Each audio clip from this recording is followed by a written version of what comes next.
racing is my passion. It's what I love. It's what I do best. You know, I've been doing it since I'm 7 years old, and you know, it's what I do best. So.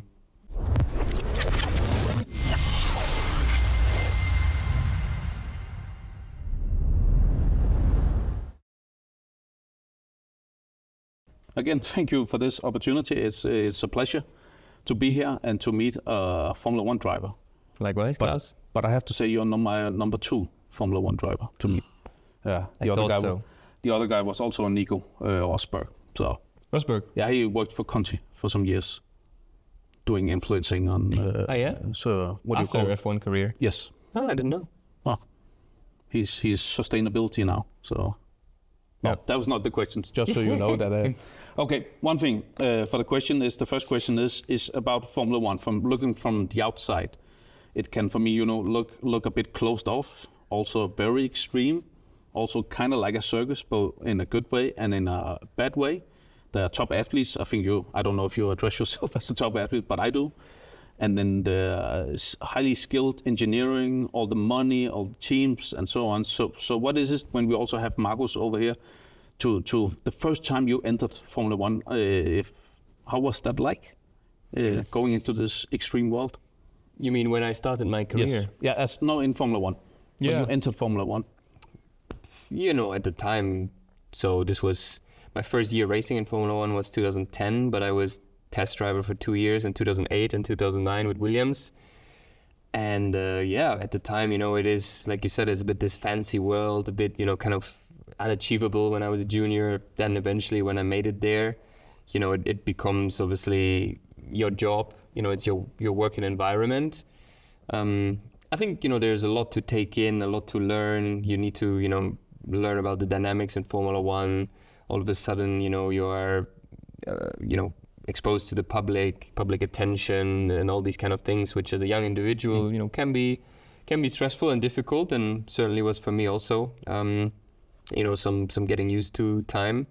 And then, you know, there's the technical side, there's the commercial side, there's many things to get your head around and to learn. But obviously Formula One was, you know, what I dreamt of since I'm a young child, since I discovered motorsport, go-karting.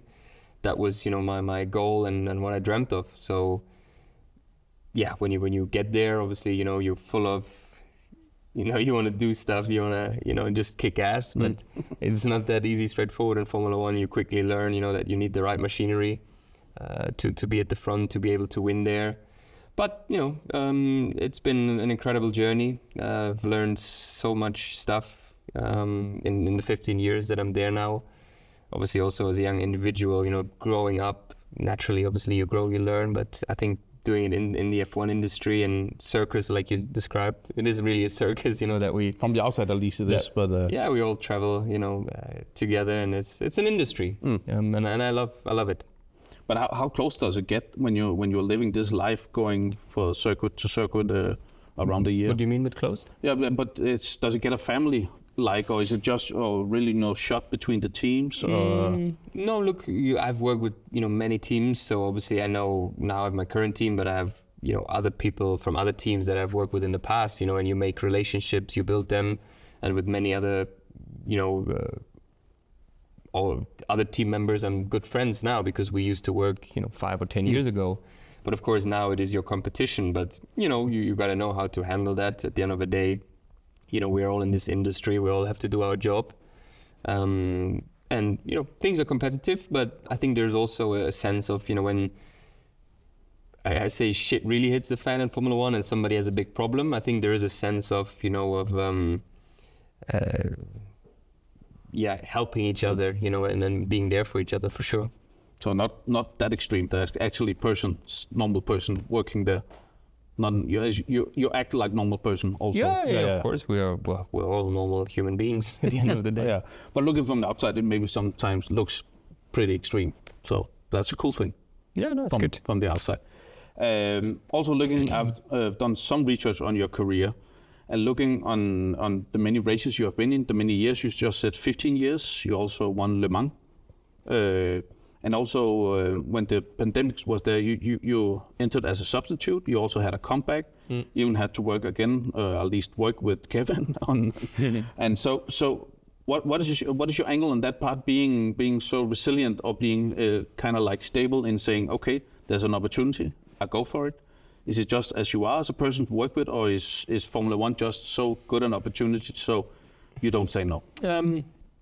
Looked at obviously a bit more to the history. In 2019, I kind of decided to step back and away from Formula One because that was your choice. I think I made a conscious decision, and I needed, I was not in a good headspace. I wasn't that happy. It wasn't that positive. So stepped aside, and for 2 years, I was very happy with that life. But then, after 2 years, the racing, thing creeped back in, and I felt like, okay, I have, more to give. I still want to do some racing in Formula One if I can. I have more to give to a team.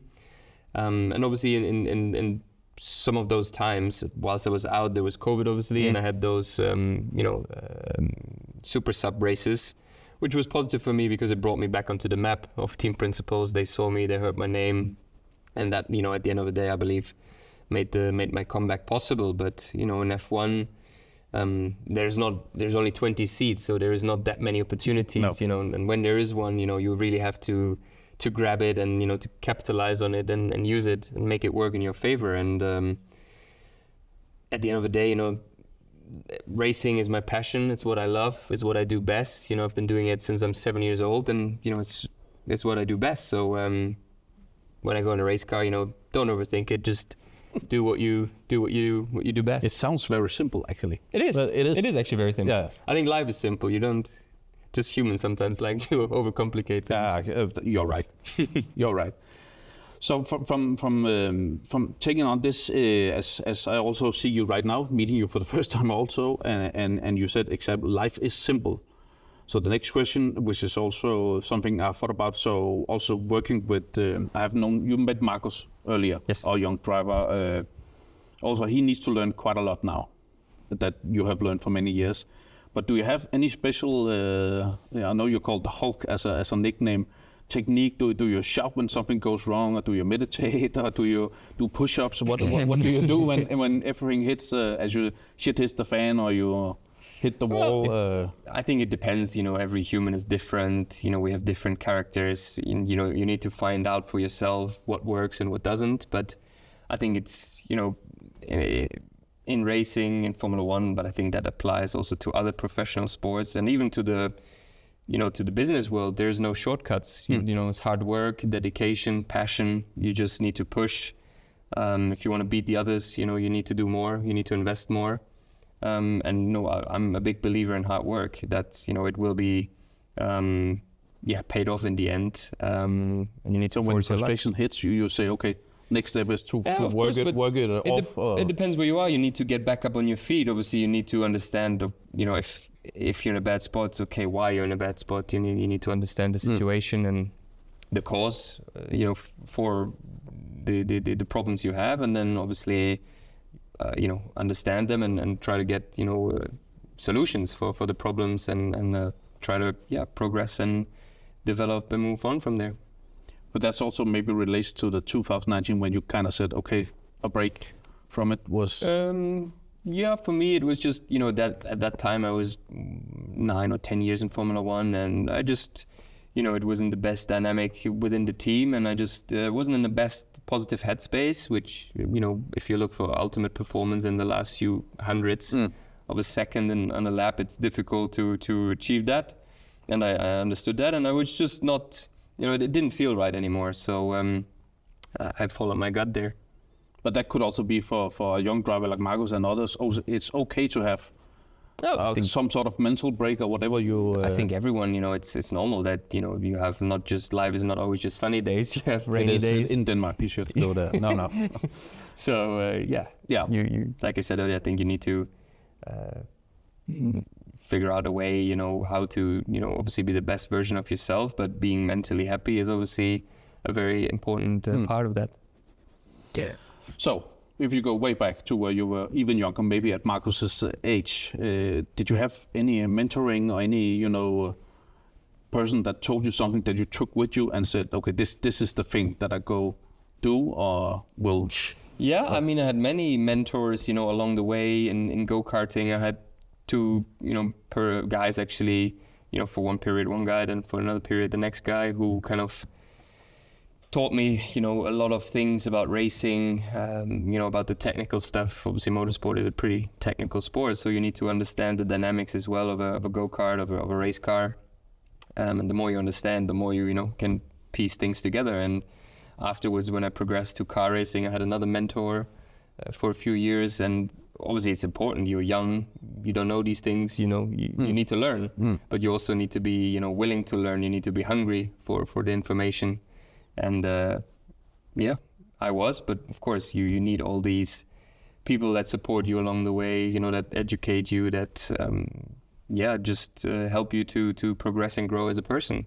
I guess also being that young, 15, 18 years old, you also sometimes, I guess, think you know best as a young driver. Yeah, I mean, there is that as well, but sometimes, but you still know best. Sometimes, of course, you do your way, and you fall on your nose, and you learn the hard way, and you think, oh, damn, the old guy was right. But I think there's a balance there somewhere.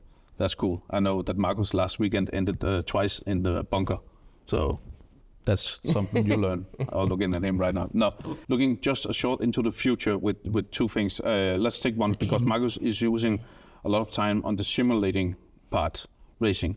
How do you see that aspect going to give and maybe get even more drivers for racing? Did you use it, for example? Did you use simulator?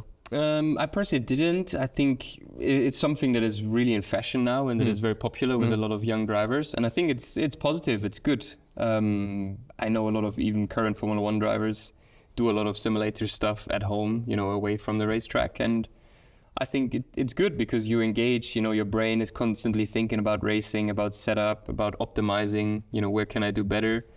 So it's a very good thing for me personally. I've never been a good gamer, or sim stuff is not what I do. I'm a bit, I don't know, too old school. I like, the normal stuff of life. The car, the real car. Yeah, I like the real car, but instead of gaming, I would just go to town and, sit in a cafe and, read a magazine or something. I'm not the gamer guy. Just maybe last one, electricity, our EV cars, EV racing. Please, your thoughts. Yeah, for example. But do you think it will, do you have spectators for it in the future, do you think? Or do we still need the sound or the engine or the...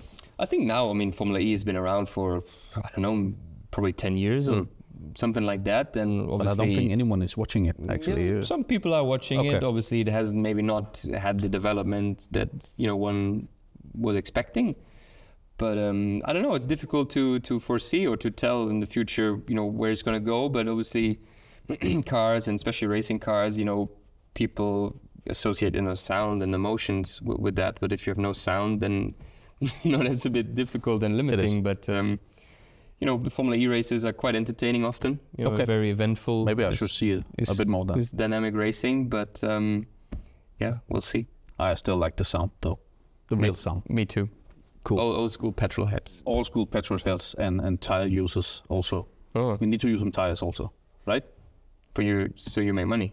Yeah, of course. I did. Not anymore. Not anymore. Oh no, you're out, you said. Okay. Yeah. Nico, thank you so much for this opportunity, and all the best for your future career. I know you also have been an inspiration today for Marcus also, so thank you for that part also. Cool. Thank you, Klaus. Thank you.